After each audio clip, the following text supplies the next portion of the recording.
BCB পরিচালক ও অর্থ কমিটির চেয়ারম্যান এম নাজমুল ইসলামের ফেসবুক পোস্ট দেশের ক্রিকেট অঙ্গনে তৈরি করেছে নতুন বিতর্ক। তামিম ইকবালের একটি মন্তব্য ঘিরে তার প্রতিক্রিয়ায় সামাজিক যোগাযোগ মাধ্যম সহ প্রতিবাদের ঝড় ওঠে ক্রিকেট মহলে।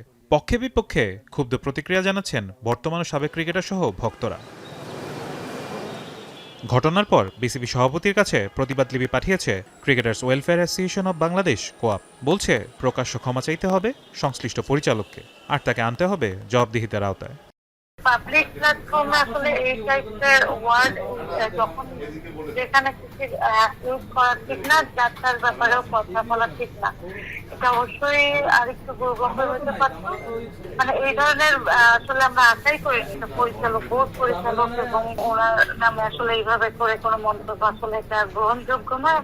মুস্তাফিজকে আইপিএল থেকে বাদ দেওয়ার ঘটনাকে ধিক্কারজনক উল্লেখ করে কোয়াবের কার্যনির্বাহী সদস্য রোমান আহমেদ বললেন, বিশ্বকাপের বিষয়টি মাথায় রেখে সতর্কভাবে এগুতে হবে বোর্ডকে। আমি সবসময় মনে করি সামঞ্জস্য একটা ব্যাপার আছে।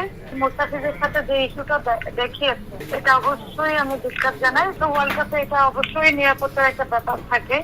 এই ধরনের বিহেভ না করে আমার মনে হয় যে মানে বিসিবি, বিসিসিআই এবং আপনার আইসিসি থেকে ভালোভাবে বসে ভালো কথা বলা যেতে পারে।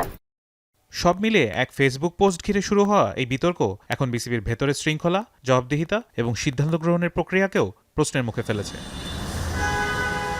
ফারহান ইহসান, এখন।